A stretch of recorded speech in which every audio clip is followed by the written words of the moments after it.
to the Chinese. Borrowing another $4 trillion just to do a bombing operation that has a success rate of very low would be very idiotic. It would set us back years, beyond years, and take our recession almost into a depression. So you really can't bomb these people. Where they are in the world it's a very good.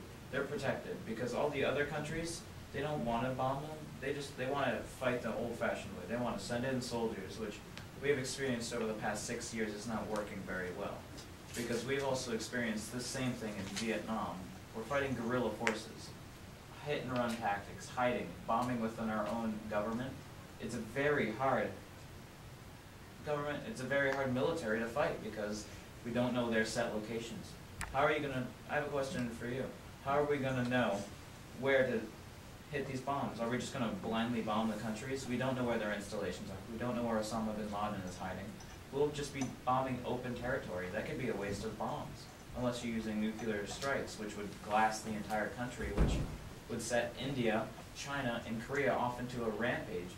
Kim Jong-un, the leader of Korea, North Korea, is testing nuclear missiles. I don't think he'd be happy to see a nuclear explosion going off 700 miles away from his country. He would probably retaliate. That's all I have to say.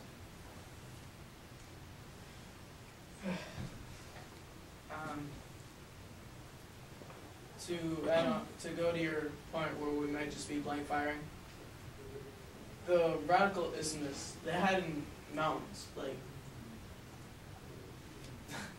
it just had like everywhere. So if we could get lucky, just say they had a huge core or something, that would be enough to take them out.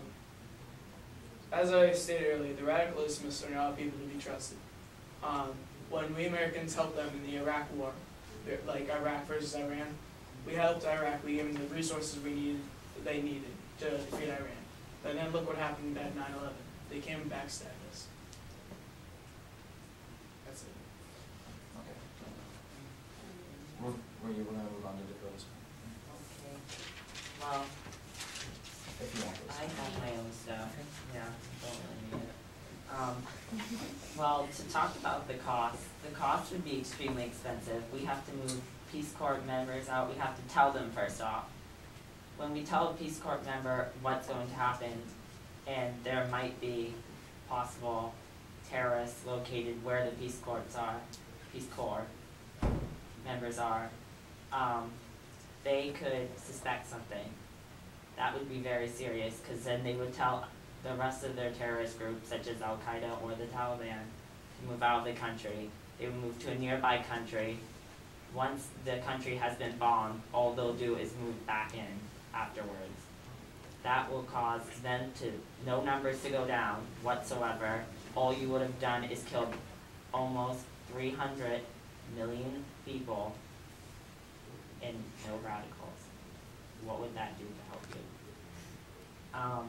You'd also have to evacuate the over 120 embassies. Embassies workers can range up in an embassy from 75 to 200 members. That's quite a few. And if you want to evacuate the troops, you just have almost 250,000 troops for the U.S. in those countries. You're not thinking about the other countries that have troops located within those countries. They would have to evacuate. Terrorists could suspect something from that also. Evacuation, that could lead to other stuff, such as them moving out and then coming back. And you're also not thinking about, there's a statistics, where is it? From theworldstatesman.org, that there are only one out of every 3 terrorist groups are located in those countries. It's not that there's not just terrorists there, there's terrorists around a whole entire world.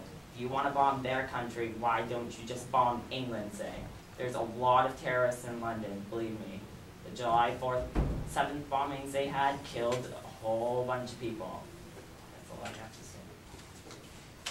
When you said that they'd move out and then move back in, back to what Sewell was saying earlier, or Wesley, even the nuclear tip missiles, if we were to put those in, then there's no way they could come back for hundreds of years. And and so they wouldn't ever be able to inhabit that place again. So, what's That Saudi Arabia and that whole peninsula, that's our main source of oil.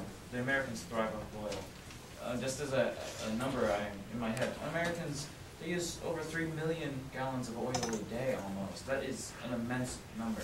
If that's our main source of oil is the Middle East, if we radiate that land with nuclear missiles, that oil's done. We cannot put it in our vehicles. We cannot put it in our houses.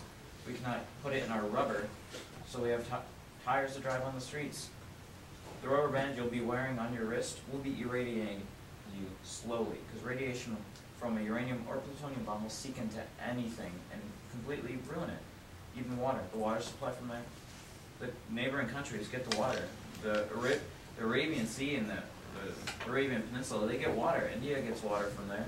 It might even mix, that radiated water can mix in with the Ganges, which is a holy ground to the Indian people.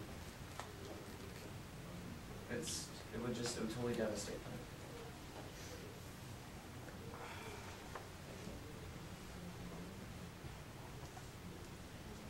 There are other places around the world where there's though the Middle East, the Arabian Peninsula, though that may be the biggest part, there are plenty of other oil areas around the world. And I think that there's enough species of fish. Some areas around the world you cannot drill because of endangered species that are located in that area. If an oil spill does happen, it can kill the whole entire species. And then what are you going to do about that? Can't replace the species once it's gone. But you can relocate the species before you move it, before you start the drilling. Yes, but they can still die in a certain area if they're not placed in specialized habitat that they have, because they need certain food to survive and certain area is particulated towards them. So you have to stay with that area or else they will die. The resources that they need could be